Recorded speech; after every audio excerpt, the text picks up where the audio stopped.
Hey everybody, and welcome to the video. My name's Neil. Thank you so much for joining me. I always do predictions prior to an NHL season starting, and I've only once gotten right my actual, I'm picking this person to win the Stanley Cup. I've only once gotten that right in my entire life. It was the Washington year. I picked Tampa Bay after that, and things were looking good, and then Columbus happened, and things were really not looking good in that sweep. So I'm not going to actually predict my Stanley Cup winner in this video. As you can tell by the title and the thumbnail, I'm going to break down every single division. This one, we're going to do the North Division. We're talking about the Canadian teams. And I figured I wouldn't just make some big, long 30-minute video of all the divisions. I really wanted to break it down by division because although I'm not going to go into super detail about every single team and all this stuff, I think it's important just to kind of focus on one division at a time and then move on to the next video. So, like I said, Canadian teams, North Division. I have ranked, or not really ranked, I've predicted the standings for the North Division at the end of the year. I'm not doing point totals. I'm just doing strict standings. So we're going to go through that, or go through my predictions, starting with number 7, the technically worst team in the North Division, although I think it's probably going to be a pretty close division for the most part. I think we might see some surprises. So, but regardless, we're going to start off with the 7th team, the team that I think is going to end at the bottom. Unfortunately, it is the Ottawa Senators. Now, before I go in any further, I will say this is a different year, and on a normal year, I'm not too confident in my predictions, but this year's a little bit exaggerated. I really have no idea how these teams are going to play out, regardless, even if the divisions did not change, just because of what happened last year. Predicting there's so much that goes into it. Sometimes you predict based on history, sometimes you predict based on gut feeling, and sometimes it's just all about statistics. I'm not really pulling from any of those this year. I just kind of maybe I feel this way, maybe I don't, but if I'm talking about teams I'm excited for, Ottawa is not at the bottom. But as far as predictions, they are. I'm really excited to see this team play. I actually have a video coming out soon on the channel where I talk about the 5 teams that I'm excited to watch this season. Ottawa may or may not be in that video. If you're not subscribed, we'd love it if you hit the subscribe button so you check out that video coming up soon. But as far as Ottawa right now, I do have question marks. I'm excited for the youth coming in, seeing some of these young kids play, seeing the progression of Shabbat, but the goaltending is where I have my concerns. It's not really coaching. It's not really chemistry or anything like that. It's goaltending, because Matt Murray coming in, although very successful as a goaltender, has been rather inconsistent lately. And his departure from Pittsburgh was odd. He unfollowed them on Instagram. Matt Murray himself on Instagram unfollowed the Pittsburgh Penguins on Instagram. At the time, it was like, oh my God, he's going to leave. But no, it was just a thing. And then he left. So I think there's more to the story of Matt Murray in Pittsburgh. And I don't know if it's Pittsburgh's fault, and I don't know if it's Matt Murray's fault. So if it was Matt Murray's fault and he's got grievances and he's hard to get along with, I don't know. I have no idea. If that happens in Ottawa, that doesn't help Ottawa's situation, and they need all the help they can get, because the team that's, since getting to the conference finals those years ago, 4 years ago or whatever it was, the team has really not done well at all. However, I'm impressed with some of the moves that they've made in the past 24 months. Really, I truly am, and it's a team that I am genuinely excited to watch. Out of the 31 teams, they're near the top. I can't wait to see the new guys. I can't wait to see just how the organization has fallen and then risen back up. I really like cheering for the underdogs. But as far as this season is concerned, I wouldn't be surprised if they didn't come last, but I don't see them being 1, 2, or 3. I just don't. I don't think it's. I don't say it's not possible. It's always possible. Look at St. Louis. Look at some of these other teams that went on crazy runs. But I just don't have that feeling, so I decided to put them in last. Coming in 6th position, I have the Edmonton Oilers. Honestly, this one's kind of a tough one for me, because although I'm not really a McDavid fan, I'm cheering for him to have success in his career. I don't want him to be someone like Lundqvist, an incredible athlete in the NHL, go his entire career and not win a Stanley Cup. So I'm kind of oddly rooting for McDavid just to get it over with and get the Stanley Cup and kind of get that monkey off of his back. So although I'm slightly cheering for Edmonton, I don't feel good about them. They have the same problem that they had last year and the year before and the year before that. McDavid is incredible. Draisaitl is incredible. What do they have going for them other than that? I mean, to an elite level. They just don't. And it's such a struggle. They don't have the depth that they need to go far in the playoffs, in my opinion. I think I am in the majority there. Edmonton fans would probably agree. That doesn't mean that they don't have depth, that they don't have specific pieces to go alongside these players that, like, yeah, that is a super depth player, and we need more players like him. That's kind of where I'm at. A couple of pieces that are awesome, I want to hold on to, but we need more players like that. So I don't think the team is built exactly the way that it needs to win. You can't stack the deck at the front and sacrifice in other positions and other lines, and then there's goaltending. I don't know where the majority or minority lies here. Smith, I really like him. I don't want to say, I'm trying not to say anything negative because I really like him as a person, and I like his attitude and his grittiness. And he stands up to bullies. He doesn't take anything from anyone. I'm trying not to swear, actually. But he is inconsistent. He kept the Edmonton Oilers in so many games last year, but in games when when they really needed him, sometimes he just wasn't there. So I don't know. I feel very conflicted about the Edmonton Oilers. I don't have confidence in the team. I know that McDavid is going to take the team. McDavid and Draisaitl are going to take the team, put it on their back, and gift them 20 wins or whatever. That's going to happen. Fact. But that's not sustainable. Like maybe it is in a 56 game season. Maybe it is. Maybe I'm totally wrong, and if I am, I'll be the first to admit it. But it's not. I don't think it's sustainable within the playoffs. You need depth. Depth wins cups. Defense wins cups either. And that's something else Edmonton doesn't really have. Coming in the 5th position, I have the Calgary Flames. So to me, there's 2 key factors for the Calgary Flames that could make or break their season. And I kind of like Edmonton. I don't really have a lot of confidence in specific areas of Calgary's game and lineup, basically. Markstrom is one of my favorite players or goalies in the entire league. I'm so happy that he's been retained within Canada and now playing for Calgary. I think that was an amazing pickup for Calgary. I predict and I hope that he will do very well. I'm going to assume that he's going to do very well. But and I will say that goaltending can string you along through the season and string you along through the playoffs. We've seen that before. Calgary does have offense as well. They can turn it on when they want. But I think they have liabilities. And I think one liability is possibly Johnny Gaudreau. There were rumors endlessly in the offseason that he could potentially get traded, and even before that, during the season. He's one of the most talented players with the puck when he's not challenged in the entire league. I think the only person more skilled than him when he has the puck and no one else is around him is probably McKinnon. He is a magician with the puck. Gaudreau can do things that very few can do. But when he's challenged, and it's not even so much about his size, it's more about the way that he I'm just thinking of small players like Gallagher or Brad Marchand, like small players who play big games. Johnny Gaudreau is a small dude, but he doesn't play a big game. And I think that's more of an emotional stance versus a physical one. He could probably put on some weight maybe or play a big game even if he didn't put on some weight. He could throw his body around and not take stuff and be a little bit more feisty. I just don't see as much emotion from Johnny Gaudreau as I do some of the other small players around the league. I think he tends to side more on his skill set versus his energy's a bad word, but I think you understand what I mean. So I want to see more gusto.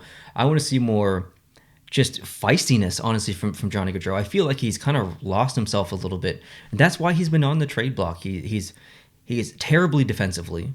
He's not hard on the puck. He doesn't win a lot of puck battles along the boards. I want to compliment him too, like I did earlier. But he really is a good player. He just needs to tighten up his game a little bit, kick back some, and I think he could be extremely valuable for the Calgary Flames long term. I hope he doesn't get traded. And there were rumors that he might go to the Montreal Canadiens, my favorite team, and I was a little worried, to be completely honest, because Montreal has always been full of tiny little skilled players. We don't need more of them. So I'm glad it actually didn't happen, or at least not yet. So I don't know what to do with Johnny Gaudreau when it comes to predicting and how it's going to affect the team. If we get Johnny Gaudreau, you get that skilled player, but you get the all-in Johnny Gaudreau, this team could go from 5th to 2nd, maybe 1st. I don't know. They have the ability, but I think they're really lacking. What's supposed to be their best player isn't their best player, and I think they're searching for that within Johnny Gaudreau this year. So let's see what happens. Coming in 4th, I have the Winnipeg Jets. I kind of feel like with Winnipeg, they're just one of those teams that it's right there. They have what it takes, but they just need to get to that next level, just one more step up, and they could be right there, like all the way right there. They have the goaltending. It was amazing last year. It's going to be very good this year, likely also amazing. They have the offensive talent, and more importantly, they have the offensive depth. Very underrated depth within the NHL. But for me, where it lacks is defense. They have some right players, but I don't think they have the exact makeup they want. I think Jets fans know that.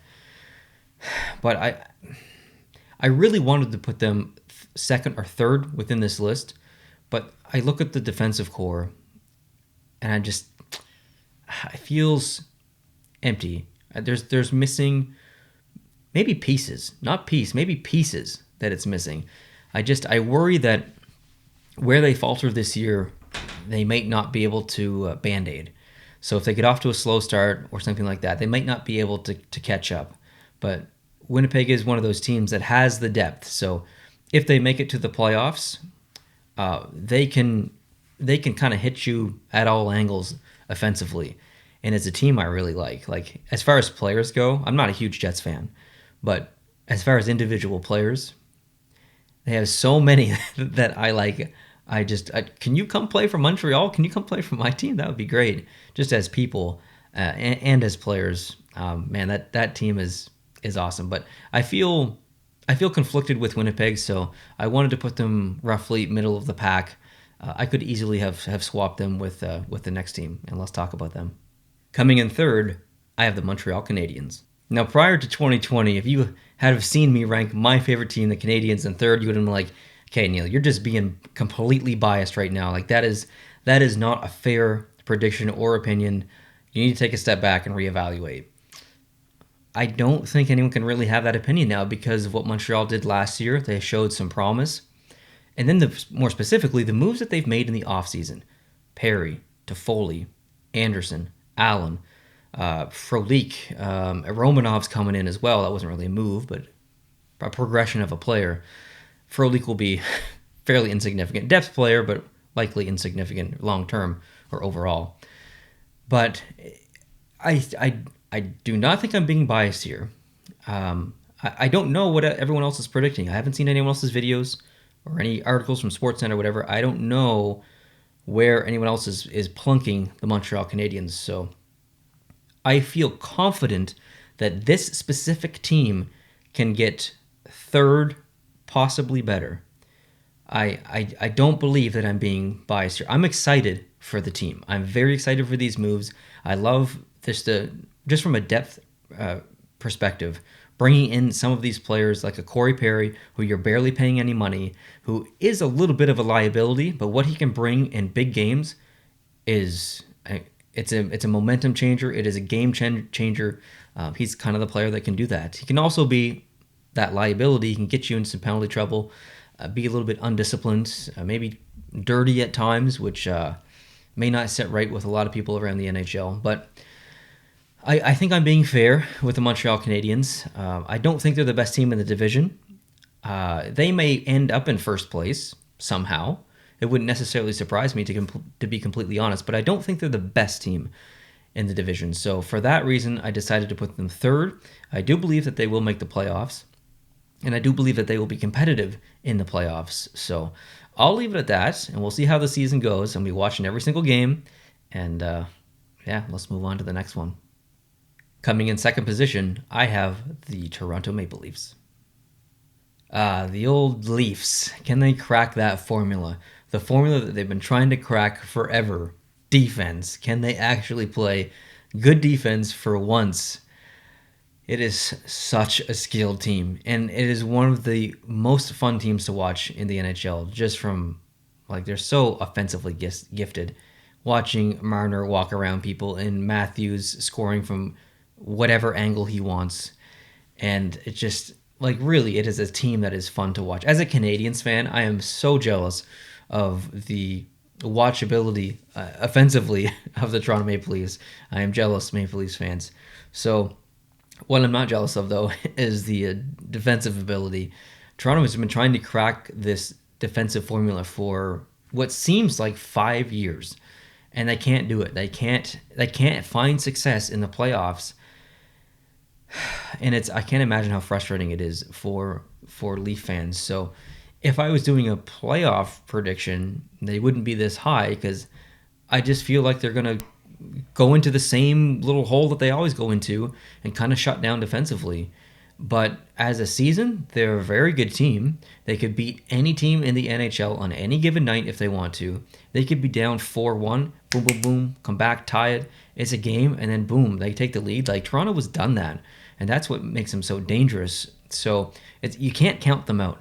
They're one of those teams, some teams you get up 2 goals on or 3 goals on, night-night. Not the Leafs. And that's what makes them dangerous. And that's what makes them unpredictable as well. You could have a terrible first period and a terrible second period and be down in the game. And then boom, at the end of the third, Maple Leafs have come back and they've won the game. It doesn't happen super often, but I'm just saying they just have that ability, and they're a bit hard to predict in a way because of that is kind of what I'm getting at. So they have the talent up front. Freddie Annette has always been pretty good. He's had bad games. He definitely has had bad games, but he's kept the Toronto Maple Leafs in a lot of games. They really need to wrap in on their defense and get that sorted out. They brought in, kind of like Montreal with Perry. Montreal kind of learned from Toronto in this way, bringing in Perry. Toronto, prior to Montreal bringing in Perry, they brought in Thornton. So it's going to be very strange seeing him in a Toronto Maple Leafs jersey. I must admit, I'm very excited to see it, though. So Toronto's going after a little bit more experience, a little bit more grit, physicality, and mentorship, I guess leadership. They had that with Marleau, which is weird because they both came from San Jose. There's a weird San Jose-Toronto relationship, I guess. But wouldn't be surprised if this team came first. Wouldn't be surprised if this team came fifth. It's, I don't know, a little bit hard to predict, but I do expect good things for the Maple Leafs. Now let's move on to the first overall pick. Probably a shocker in this video. Coming first overall in the North Division, I have the Vancouver Canucks. If you've been keeping track, then by process of elimination, you would have known that Vancouver was my first after he saw Toronto at number 2. Maybe a bit of a shocking prediction here for me. Maybe the boldest of all of my predictions coming up in these videos. And I said earlier in the video, sometimes you make predictions based on statistics or history, but then there's gut. And I have a gut feeling about Vancouver this year. I don't know where it's coming from. I mean, I can tell you, goaltending, experience with Holtby. He won a cup. Bringing him in and having him there is crucial. The young guys, watching this team, watching those young players on this team is magical. It really is. Depth, very underrated depth in the Canuck land. They have some players who maybe shall not be named, who are getting paid a lot of money, who don't super contribute, but still they have depth. I could tell you all those things, but honestly, this prediction comes from my belly and the gut. And the gut's telling me that something really good is going to happen in Vancouver this year. I believe they're going to have a breakout year. They've seen improvements almost every single year in the past couple of years. I can't explain it really. I just feel really good about this team. I'm going to be watching them a lot, especially now that they're in the North Division. I'm going to watch every Canadiens game. So I think Montreal will probably play Vancouver like at least 8 times, maybe 9 times, something like that. So, hey, I'm down for that. I get to see my team play a team I'm really excited to watch just in general. Not that I'm rooting against Montreal, but I'm definitely rooting for Vancouver to have success, whoever they play. To be completely honest, I'm rooting for all Canadian teams, so it's a little hard this year to watch Canadian teams only play Canadian teams. But regardless, I'm not going to be so shocked if I'm wrong. I just have this feeling about Vancouver, so I'm going to go with it. I'm going to be bold. Vancouver's coming first in the North Division. I would love to know your predictions down below. Whether you think you're right, you're wrong. Whether you just do it for fun. This isn't serious, right? Predictions aren't serious. They're just for fun. There's no real right or wrong. It's just all about having a good time with the sport we love. So I would love to see your predictions down below in the comments section. Let me know if you think I'm wrong. Let me know. I love having hockey conversations down below. I like banter and debate as well. So if you watched this video, if you liked it, hit the like button. If you're new, hit the subscribe button. I'm going to do the other divisions after this. I hope you're having a great day, and I'll see you in that next one. Adios.